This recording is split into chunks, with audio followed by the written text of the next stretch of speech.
Salut Fred, ça fait un bout de temps qu'on t'a pas vu. Est-ce que t'es mort? Non.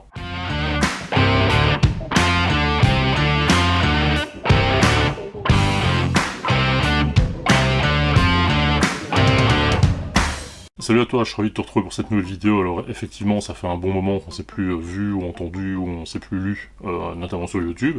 Simplement parce que j'étais occupé à plein d'autres choses, j'étais occupé sur Instagram, j'étais occupé à avoir la flemme. Dans la vidéo d'aujourd'hui, je vais te parler de montage vidéo et je vais pas te parler d'iMovie. Je vais pas te parler de Final Cut, je vais pas te parler d'Adobe Premiere, je vais te parler de la manière dont tu vas pouvoir réaliser tes vidéos avec ton téléphone, avec une application qui se trouve à la fois sur Android et sur iOS, qui s'appelle InShot et qui permet de faire vraiment énormément de choses. Si tu me suis sur la chaîne depuis un bon moment, ce qui est une preuve de bon goût, et si c'est pas le cas, je t'encourage à le faire, à t'abonner, à activer les notifications, etc., bah tu sais que ma chaîne est principalement axée sur le montage vidéo, et il y a un champ que j'ai pas encore couvert, c'est le montage sur mobile. Simplement pourquoi? Parce que comme je faisais principalement du iMovie sur le Mac, énormément de gens s'attendaient à ce que je fasse du iMovie sur mobile, sur téléphone, sur tablette. Le seul problème, c'est que iMovie mobile, je trouve vraiment qu'il est à chier. Il offre quasiment aucune possibilité créative.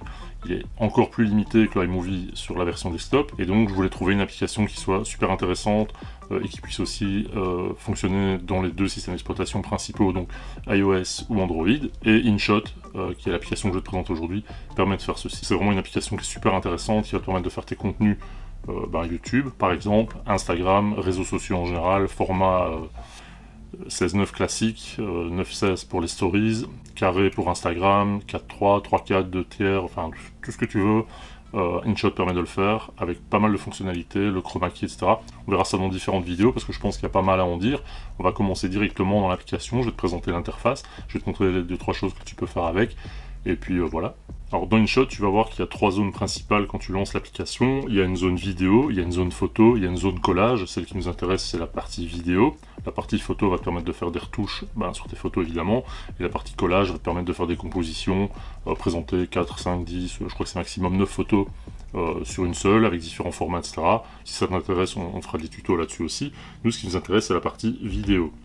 Dans la partie vidéo, quand tu lances l'application, tu vois que tu peux sélectionner des vidéos sur lesquelles tu as déjà travaillé, donc ils sauvegardent les travaux que tu as déjà fait, et tu peux aller créer de nouvelles vidéos, c'est ce qu'on va prendre comme option pour commencer. Et là, tu vas te retrouver avec la possibilité d'aller choisir tes différentes photos, tes différentes vidéos, et de sélectionner celles qui t'intéressent. Pour l'exemple, je vais choisir des petites séquences vidéo que j'ai trouvées sur Pexel. Tu vas simplement cliquer sur la petite pastille verte qui se trouve dans le fond, et ça va amener les séquences que tu as choisies dans ta table de montage, dans ta timeline. Alors tu vois que là dans le fond, tu as une timeline, tout ce qu'il y a de plus classique, qui va te permettre de prévisualiser ton montage. Donc ici on voit la première séquence que j'ai importée, la seconde, et enfin la dernière. Il y a évidemment différents outils que tu vas pouvoir utiliser pour faire ton montage, on les passera en détail, peut-être pas dans cette vidéo, mais en tout cas au fur et à mesure des vidéos, on les verra tous en détail. Il y a une option qui est super intéressante qui est l'option toile, qui va te permettre de redimensionner ta vidéo au format qui convient au canal sur lequel tu veux la publier. Donc dans ce cas-ci, si on prend de base, c'était une vidéo qui avait été faite au format 16:9, il conserve le format 16:9, mais tu peux très bien décider que tu veux faire une vidéo TikTok, et donc tu vas avoir un canevas vertical 9:16, tu peux pouvoir faire une vidéo format carré pour Instagram par exemple, pour LinkedIn, pour Facebook, etc. Format 4/5e, c'est plus ou moins pareil. Tu vas pouvoir appliquer l'effet à une seule séquence, ça c'est la première option, ou tu vas pouvoir appliquer l'effet que tu choisis, donc je vais garder l'aspect 16:9, à l'ensemble des séquences que tu as importées dans ta timeline. Donc d'un seul coup, tu vas appliquer toutes tes modifications à toutes tes séquences vidéo. Alors la chose qu'on veut tous faire quand on fait du montage, c'est faire des cuts, c'est éliminer les séquences dont on n'a pas besoin, conserver celles qu'on veut et pouvoir faire des transitions entre ces différentes séquences. Enfin, il y a différentes façons de faire des cuts dans InShot. Tu as une première option qui est l'utilisation de la petite paire de ciseaux qui se trouve sur ton écran d'outils, qui va te permettre de faire un cut de 3 manières différentes. Tu vas pouvoir rogner, ça veut dire que tu vas supprimer ce qui se trouve au début et à la fin de ta séquence. Tu vas pouvoir couper, donc couper c'est juste l'inverse, ça veut dire que tu vas virer tout ce qui se trouve entre le début et la fin de ta séquence, et tu as divisé, qui va te permettre, en déplaçant le petit curseur blanc, de te positionner à l'endroit exact où tu veux faire ton cut. Il faut faire attention parce qu'il y a deux curseurs, il y a un curseur vert, qui est en fait ta tête de lecture, et tu as un curseur blanc qui est réellement l'emplacement où tu vas cutter. Donc c'est le curseur blanc qui indique l'endroit où tu vas couper. Donc admettons que moi je veux couper ici, je vais simplement cliquer sur la petite coche, il me garde mes deux séquences dans la timeline, la différence c'est que la séquence a été séparée en deux, et je vais pouvoir en jeter une des deux. La deuxième manière de procéder, c'est simplement d'utiliser le petit outil qui se trouve juste à côté de la paire de ciseaux qui s'appelle diviser. Personnellement, c'est celui que j'utilise parce qu'il te permet de te placer vraiment où tu veux sur ta timeline. Tu appuies sur diviser, tu obtiens le même résultat que si tu passes par les ciseaux et l'autre option. Comme dans tout bon logiciel de montage, tu vas pouvoir évidemment aller ajouter de la musique. Tu vas simplement aller cliquer sur la petite note de musique qui se trouve sur ta barre d'outils et tu vas pouvoir aller ajouter soit des pistes qui sont préenregistrées dans l'outil. Donc tu as déjà une série de pistes libres de droit et utilisables dans l'outil, donc tu vas pouvoir les choisir, je sais pas moi, on va prendre celle-ci, et là tu vas choisir un titre, tu vas pouvoir le pré-écouter, tu vas pouvoir l'importer, le marquer en favori, etc., etc. Et tu vas pouvoir l'utiliser sur ton montage. Et là tu vois qu'il vient placer une piste sonore au-dessus de ta piste vidéo qui est représentée par la piste bleue qui est là. Tu vas pouvoir évidemment ajouter des transitions à tes différentes séquences, entre tes différentes séquences. Alors InShot propose dans la version gratuite une série de transitions de base qui sont style des balayages, des glissés, des options que tu trouves dans la plupart des logiciels. Et une fois que tu passes dans la version payante, ben là tu as accès à l'ensemble des fonctionnalités. Comme tu vois, entre les deux séquences, il va placer d'office une petite transition. Voilà, dans la version gratuite, tu as accès à toutes les fonctionnalités qui sont là, qui sont les fonctionnalités de base. Une fois que tu vas passer à la version payante, tu vas pouvoir avoir accès à tout ceci. Alors il y a vraiment de tout, il y a des fonctions très sympas. Par exemple, les espèces de balayage de couleurs comme ceci. Tu vois que tu as une prévisualisation à chaque fois de l'effet. Et tu vas pouvoir les régler la durée de réalisation de l'effet que tu as choisi. Alors évidemment, au plus ça va être long, au plus ça prendra du temps pour que la transition se réalise. C'est exactement ce que tu trouves dans iMovie. Et donc tu vas pouvoir de nouveau choisir d'appliquer cette transition là et le réglage que tu as placé ici à l'ensemble de tes plans. Et ça va te donner quelque chose comme ceci.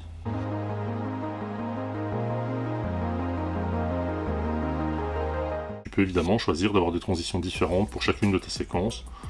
Exemple, je sais pas, on va prendre celle-ci, voir ce que ça donne.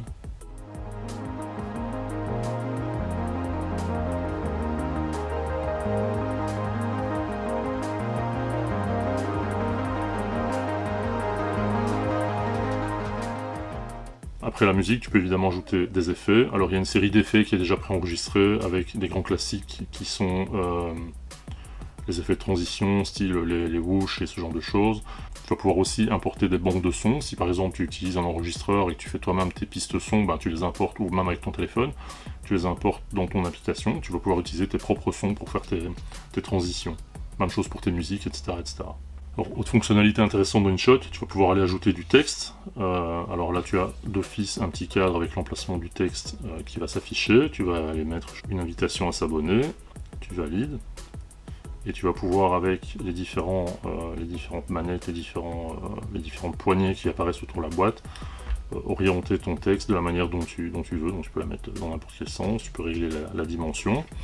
Et en cliquant sur éditer, tu vas pouvoir aller choisir de donner un effet à ton texte. Donc voilà, il apparaît, là il a l'air d'arriver du dessus, tu peux faire un glisser dans les différents sens, tu peux faire une apparition, et comme pour les transitions, tu vas pouvoir choisir la durée de cet effet d'apparition.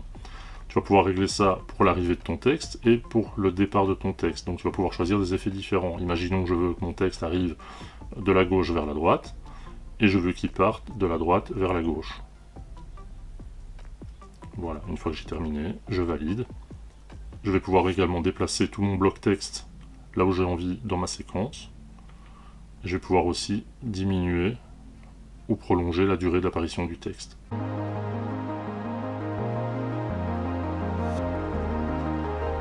Alors comme la plupart des logiciels de montage, même si c'est plus une application de montage, InShot va te permettre d'ajouter des effets avec des filtres, etc. à tes séquences vidéo. Donc tu vois que quand tu sélectionnes le petit outil effet, tu as trois options qui apparaissent. Soit tu as des effets de style, aller ajouter un effet de glitch, un effet de bruit comme la télévision, etc., etc. Tu vas pouvoir choisir également la durée, l'intensité et autres. Tu vas avoir différentes catégories. De nouveau, dans la version gratuite, tu seras plus limité.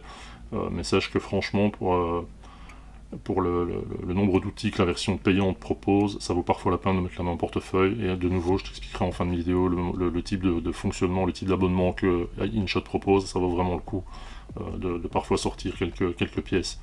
À tout moment, tu vas pouvoir revenir éditer cet effet, le changer, en choisir un autre, etc. etc.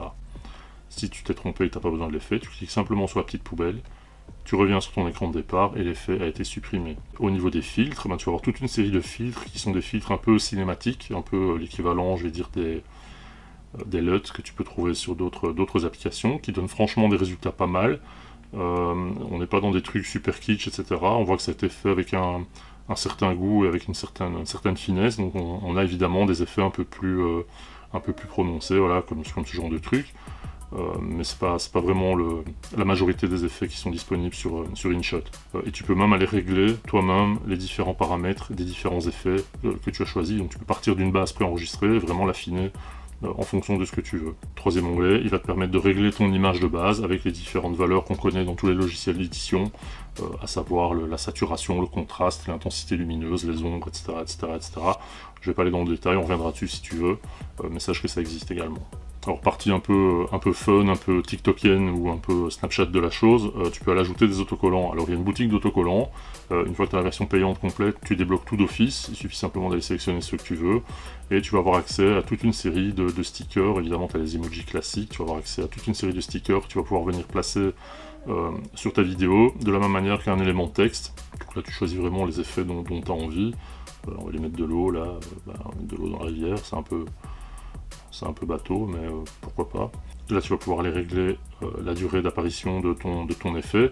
Voilà, je suis pas super fan, ça peut être sympa dans certains cas, mais voilà, sache que ça existe, il y a vraiment un paquet d'autocollants, il y a une boutique intégrée d'autocollants. Alors au niveau des effets plus intéressants, en tout cas plus poussés, tu vas pouvoir aller faire également de l'image dans l'image, donc simplement tu vas aller chercher une image et tu vas pouvoir l'intégrer dans une autre. Et pour ceux qui me suivent sur iMovie, sachez que dans cette application qui n'a l'air de rien, on peut aller en mettre autant qu'on veut. Donc si j'ai envie de rajouter 3 images, 3 ou 4 séries d'images, 3 ou 4 séries d'écrans dans l'écran, c'est pas du tout un souci. InShot gère tout ça et gère tout ça de manière très fluide, et c'est vraiment super intéressant. Donc voilà, ici je vais avoir mes trois séquences en une seule, et InShot va me gérer ça comme un chef. Tu vas pouvoir également via cet outil image dans l'image aller faire du chroma key. Donc tu vas pouvoir aller choisir de supprimer l'une ou l'autre couleur de ton image. On fera ça en détail dans une prochaine vidéo. Mais sache que tu peux faire également ce qu'on appelle du fond vert avec InShot, de manière assez simple et de manière assez, je dois dire, efficace, pour l'avoir testé sur plusieurs autres applications de montage vidéo. Tu pourras également évidemment jouer sur la durée, donc accélérer ou ralentir un plan. Tu vas pouvoir le jouer à l'envers, tu vas pouvoir geler une image. Voilà, tu as vraiment plein d'options, on reviendra avec en détail si ça t'intéresse. D'ailleurs, n'hésite pas à me dire dans les commentaires si des tutos sur cette application t'intéressent, évidemment. C'était un petit aperçu d'InShot. Franchement, va jeter un œil avant de te décider, et crois mon conseil, je pense que l'application coûte quelque chose comme 25 € et c'est une version à vie. Si tu prends l'abonnement, je pense que c'est 3,99 € par mois ou 14,99 € par an, je sais plus exactement. Je me dis que pour la prendre à 14,99 € pour un an, autant y aller, sortir le prix de 3 cafés Starbucks qui sont quand même des voleurs, et t'offrir une petite application super sympa qui va te permettre de faire ton montage pour ta chaîne YouTube éventuellement, pour tes réseaux sociaux, pour ton TikTok, Snapchat, ton Instagram, tout ce que tu veux.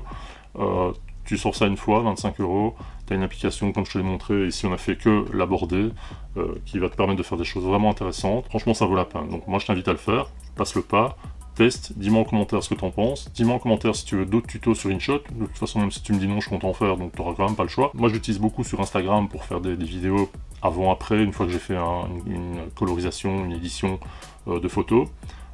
Ça fonctionne pas mal, franchement. Donc voilà, InShot, petit outil indispensable que j'intègre d'office dans ma boîte à outils montage, édition, vidéo, photo sur mon téléphone. Je t'invite à faire de même, et je te retrouve très bientôt pour une nouvelle vidéo.